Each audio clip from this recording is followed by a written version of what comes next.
तंग आया कि इतना इल्म पढ़ा, मेरे स्टेटस का कोई मुकर्रर नहीं। अस्सलाम वालेकुम वरहमतुल्लाहि वबरकातुहू। क्या हाल है दोस्तों? ठीक हो? तबीयत से ठीक है?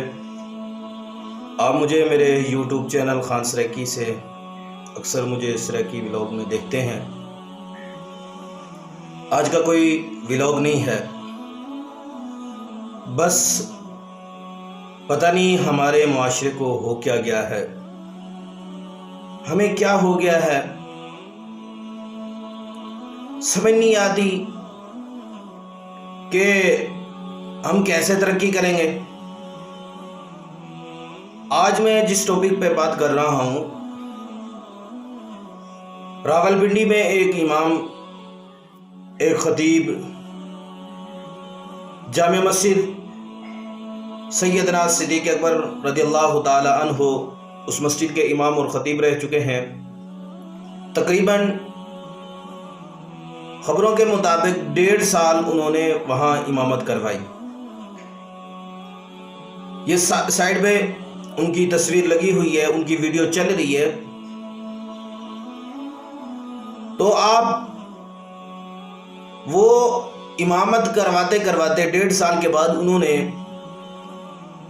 इजाज़त चाहिए कि मुझे इजाज़त दें, मैं कहीं और काम के लिए जा रहा हूँ। वहाँ इमामत करते वक्त उनको तकरीबन 15,000 रुपये तनख्वाह दी जाती थी और मकान वगैरह कुछ छोटी मोटी सहूलियत वो भी दी हुई थी। तो उन्होंने काम की सिलसिले में छुट्टी ले ली। तो कुछ अरसे दराज बाद उनकी वहाँ जहाँ इमामत कर रहे थे उन्हीं लोगों से मुलाकात हुई। उन लोगों ने देखा कि हमारे इमाम साहब, हमारे जो खतीब साहब थे, उनकी शक्ल जैसा, उनकी ही तरह रूबहू जैसे वो दिखते थे, उन्हीं जैसा ख्वाजा सरा से मुलाकात हुई। जब ख्वाजा सरा से मुलाकात हुई तो उन्होंने कहा, आप तो हमारे इमाम मस्जिद हैं, आप तो हमारे मस्जिद में इमाम रह चुके हैं, खतीब रह चुके हैं। उन्होंने मानने से इनकार कर दिया। भाई मैं नहीं, वो कोई और होगा, मेरे जैसा होगा। कुछ अरसे बाद फिर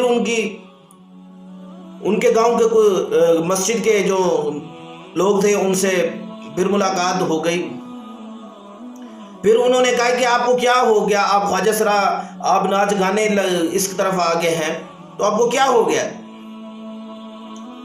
तो मैं उनकी रिकॉर्डिंग और उनके ने जो जवाब दिया है ना, अफसोस कि हमें क्या हो चुका है। उन्होंने जवाब दिया कि मैं नहीं हूं। तो उनके आगे मैं आपको रिकॉर्डिंग सुनाता हूं, उन्होंने क्या जवाब दिया। पहले उन्होंने फिर कहा कि मैं आपको नहीं जानता। कहते हैं नहीं नहीं, आप हमारे इमाम साहब थे, आप हमारे मस्जिद में खतीब रह चुके हैं। तो वहीं एक शख्स के पास उनके मोबाइल का नंबर भी था। उसने जल्दी वो नंबर निकाला कि वाकई ही यही है, तस्दीक करने के लिए। जब उसने नंबर मिलाया तो घंटी बजी। तो फिर आगे जवाब सुने, क्या जवाब दे रहा है। नास उनकी कोई जो है, उनकी कोई इज्जत आबरू नहीं है। अच्छा, तनख्वाह 15 से 17,000 अवाम हमारी देती है। इसलिए आपने सोचा कि ये काम ठीक है, और कोई उनकी इज्जत नहीं है, उनका कोई वकार नहीं है। थोड़ा सा डांस करके दिखाएं। उनको लोग जो है वो बदनजरी से देखते हैं और लोग कहते हैं कि ये हमारी कमी है। थोड़ा सा डांस करके हालांकि दिखाएं। 11 साल जिसने किताबें पढ़ी हैं, जिसने कुरान हिफ्ज़ किया है, उसकी कोई वकार नहीं है। मैं हाफिज़ कुरान हूँ, 11 साल किताबें पढ़ी हैं मैंने, ठीक है। तो डांस थोड़ा सा दिखाओ ना, किस तरह। मैं लोगों के रवैयों से तंग आया कि इतना इल्म पढ़ा, मेरे स्टेटस का कोई मुकर्रर नहीं होगा। आप जहाँ से मर्जी आप ले आए, मेरे साथ मुकाबला करवा लें। ठीक है जी, ठीक है। मेरे स्टेटस का कोई मुकर्रर नहीं होगा, किसी ने आपको गलत कहा है, कोई इल्म वाला। अफसोस, पता नहीं हमें क्या हो गया है।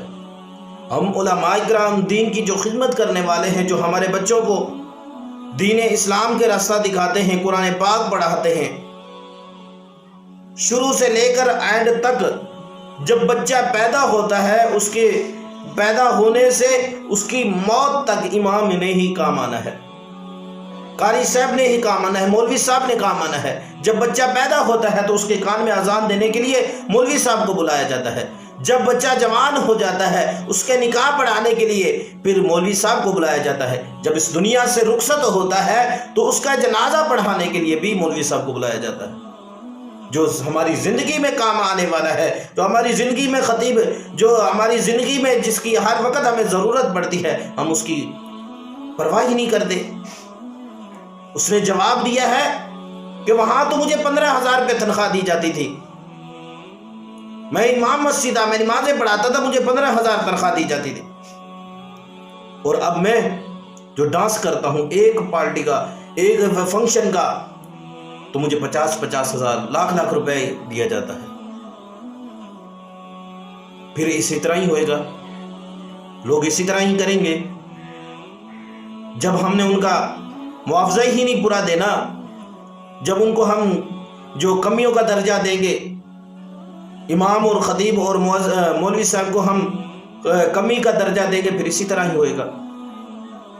دیکھا جائے کہ کتنی مہنگائی ہو چکی ہے، کتنی مہنگائی ہے، ہمارے لیے مہنگائی ہے، آپ کے لیے مہنگائی ہے، کہ قاری صاحب علماء اکرام کے لیے مہنگائی نہیں ہے۔